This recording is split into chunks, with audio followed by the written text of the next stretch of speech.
প্রিয় অষ্টম শ্রেণীর শিক্ষার্থীরা, আমরা আজকে তোমাদের 11 অনুশীলনী অর্থাৎ যেটা তথ্য উপাত্ত পরিসংখ্যানের প্রথম পার্টের ক্লাসটা করছি। তো আজকে আমরা অনুশীলনীর যে নৈবত্তিক বা টিক চিহ্নগুলো রয়েছে সেগুলো সলভ করছি। তো প্রথমেই 1 নম্বর যে কোয়েশ্চেনটা ছিল, নিচের কোনটি দ্বারা শ্রেণীব্যাপ্তি বোঝায়। তো শ্রেণীব্যাপ্তি হচ্ছে আসলে এই জিনিসগুলো যে শ্রেণী ব্যবধান বা শ্রেণীব্যাপ্তি বলা হয়। দেখো এই ধরনের অঙ্কগুলোতে যে দেওয়া থাকে যে 25 থেকে 34 এই জিনিসগুলোকে বোঝানো হয়। তো এটা আসলে এই শ্রেণীর যে সর্বোচ্চ মান আছে এটা থেকে সর্বনিম্ন মানটা বিয়োগ করতে হয়। যদিও এখানে একটা কথা আছে যে এটা নর্মালি আসলে বিয়োগ করলে দেখো 34 থেকে যদি আমরা 25 বিয়োগ করি তাহলে 9 আসে, কিন্তু পরিসংখ্যানের ক্ষেত্রে এইটা সহ কাউন্ট করতে হয়, অর্থাৎ 25, 26, 27, 28, 29, 30, 31, 32, 33, 34 মানে এক ওইখানে যোগ হয়ে আসে, অর্থাৎ 10-এর ব্যবধান হয়। তো এখানে আমরা যে অপশনগুলো দেখছি, এখানে প্রথম অপশনে বলা হয়েছে উপাত্তগুলোর মধ্যে প্রথম ও শেষ উপাত্তের ব্যবধান। এটা আসলে উপাত্তের ব্যবধান না, এটা ঘ নম্বরে যেটা বলা ছিল যে প্রতিটি শ্রেণীর অন্তর্ভুক্ত ক্ষুদ্রতম ও বৃহত্তম সংখ্যার ব্যবধান। ব্যবধান মানে বিয়োগফল।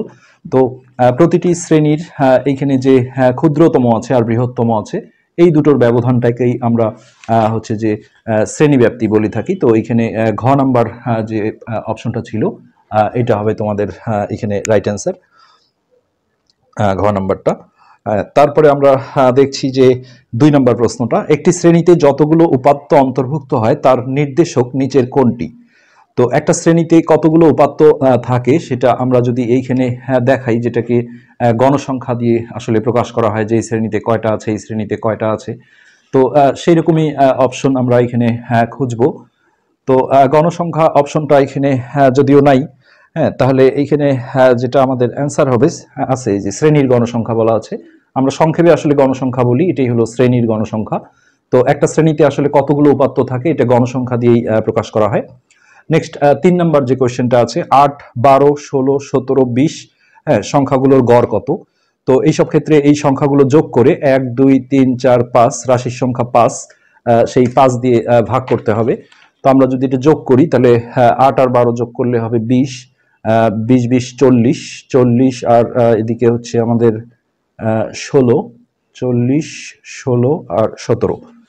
তো এগুলো আমরা সবগুলো যদি যোগ করি তাহলে 7 আর 6 13, 3 হাতে 1, 4 এর আগে 5, 6, 7 73।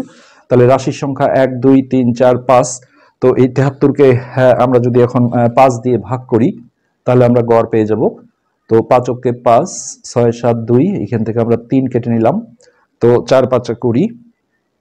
তারপরে এটা অপশনে যেহেতু দশমিক আছে, আমরা এখানে দশমিক দিয়ে একটা শূন্য নিলে 5, 6, 30, এটা ভাগটা মিলে গেল। সো 14.6 হচ্ছে আমাদের যেটা ঘ নাম্বার অপশনে ছিল, এটাই হবে রাইট অ্যান্সার। এটা ছিল আমাদের 3 নাম্বার টিক চিহ্ন। এবার আমরা 4 নাম্বারটা দেখি।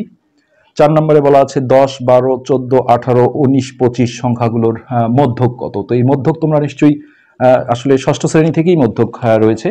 তো সেক্ষেত্রে মধ্যক বের করতে গেলে সবচেয়ে জরুরি কথা যে সেই সংখ্যাগুলো আসলে ছোট থেকে বড় বা বড় থেকে ছোট যে কোনো এক ক্রমে সাজানো আছে কিনা এটা দেখে নিতে হয়। সাজানো না থাকলে তোমাকে কিন্তু রাফে সাজিয়ে নিতে হবে। তো দেখো 10, 12, 14, হ্যাঁ, তারপরে 18, 19, 25 ছোট থেকে বড় সাজানো আছে। টিক চিহ্নে আসলে ম্যাক্সিমাম সাজানোই থাকে। এক্ষেত্রে কয়টা আছে দেখতে হবে, 1, 2, 3, 4, 5, 6।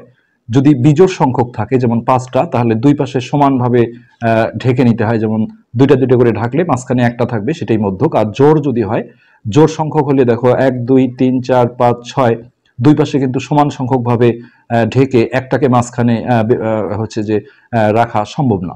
এই পাশে যদি 3টা ঢাকো তাহলে এই পাশে 2টা হয়ে যায়, আবার এই পাশে যদি 3টা ঢাকো এই পাশে 2টা হয়ে যায় যদি একটা পেতে চাও মাঝখানে। এই জন্য জোড়ের ক্ষেত্রে মাঝখানে 2টা দরকার হয়, দুই দিকে সমান সংখ্যক ভাবে ঢেকে।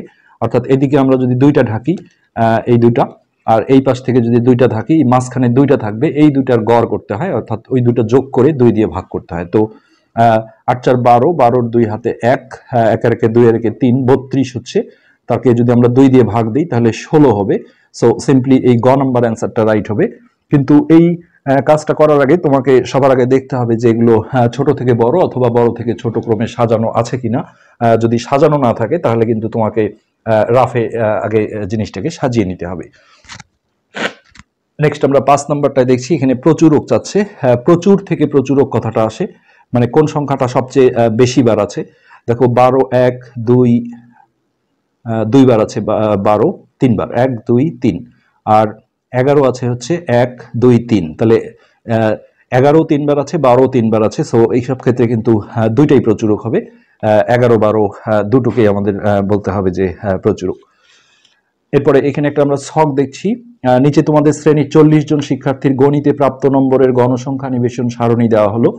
তো 41 থেকে 50-এর মধ্যে 6 জন, 56 থেকে 70-এর মধ্যে 10 জন, 71 থেকে 85-র মধ্যে 20 জন, 86 থেকে 100-র মধ্যে আছে 4 জন। এখন কি প্রশ্ন করা হয়েছে আমরা একটু দেখি। এখানে হচ্ছে যে 6 থেকে 8 নম্বর প্রশ্নের উত্তর দিতে হবে এই ছক থেকে। উপাত্তগুলোর শ্রেণীব্যাপ্তি কোনটি? তো আমরা প্রথম যে কোশ্চেনটা দেখেছিলাম যে শ্রেণীব্যাপ্তি বের করতে গেলে এটা থেকে এটা মাইনাস করতে হয়, কিন্তু পরিসংখ্যানের ক্ষেত্রে একটু সমস্যা আছে। সেটা হচ্ছে যে আমরা যদি দেখো 55 থেকে 41 যদি মাইনাস করি, তাহলে এখানে হচ্ছে 4, আর 4 আছে 5 হবে 1 14।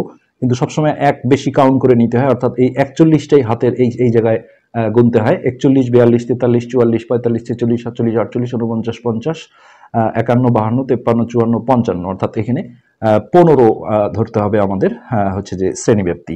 পরিসংখ্যানের ক্ষেত্রে এই জিনিসটা মাথায় রাখতে হয় যে শুধুমাত্র বিয়োগ ফলটাই যে শ্রেণীব্যাপ্তি তা না, 1 আসলে ইনক্লুড করে নিতে হয়, যোগ করে নিতে হয়। তারপরে দ্বিতীয় 7 নম্বর যে কোশ্চেনটা এখানে বলা হয়েছে দ্বিতীয় শ্রেণীর শ্রেণী মধ্যমান কোনটি? তো এটা হলো প্রথম শ্রেণী। এই যে 41 থেকে 55 এটা প্রথম শ্রেণী, আর এটা দ্বিতীয় শ্রেণী। তো মধ্যমান যেটা আমরা পরবর্তীতে অনুশীলনীতে অঙ্কগুলো করতে গিয়ে দেখব, গড় বের করতে গেলে মধ্যমান দরকার হয়, যেটাকে xi দিয়ে প্রকাশ করা হয়। এটা মানেই হচ্ছে এই দুটো যোগ করে 2 দিয়ে ভাগ করতে হয় সরাসরি। তো আমরা যদি যেহেতু দ্বিতীয় শ্রেণীর চেয়েছে, এটা দ্বিতীয় শ্রেণী, তাহলে 56 আর 70 আমরা যোগ করে দেব। তো 6 আর 7 আর 5 12 126। তো এটাকে 2 দিয়ে ভাগ করলেই মধ্যমান বের হয়ে যায়। অর্থাৎ 6 দুগুণে 12, আর এখানে 6 কাটলে 3 বার যায়, 3 দুগুণে 6, তাহলে 63 হচ্ছে আমাদের এই দ্বিতীয় শ্রেণীর মধ্যমান, অর্থাৎ 7-এর খ নাম্বার যে অ্যান্সারটা ছিল সেটাই হচ্ছে আমাদের রাইট অ্যান্সার।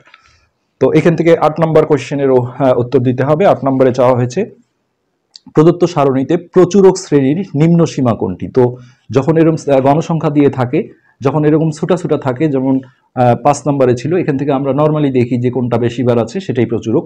কিন্তু যখন গণসংখ্যা দিয়ে থাকে তখন হাইয়েস্ট যে গণসংখ্যাটা হয় সেটাই প্রচুরক শ্রেণী। যেমন এখানে 20 হচ্ছে সর্বোচ্চ গণসংখ্যা, তাহলে এটা হবে আমাদের প্রচুরক শ্রেণী। তো এইখানে যেটা চাওয়া হয়েছে প্রচুরক শ্রেণীর নিম্ন সীমা কোনটি? 8 নম্বর কোয়েশ্চেনে বলা হয়েছে প্রচুরক শ্রেণীর নিম্ন সীমা কোনটি। তো প্রতিটা শ্রেণীরই একটা উচ্চ সীমা থাকে, একটা নিম্ন সীমা থাকে। এটাকে বলা হয় নিম্ন সীমা, আর এটাকে বলা হয় উচ্চ সীমা। তো এইটা যেহেতু প্রচুরক শ্রেণী, তাহলে নিম্ন সীমা 71 আর উচ্চ সীমা হচ্ছে 85।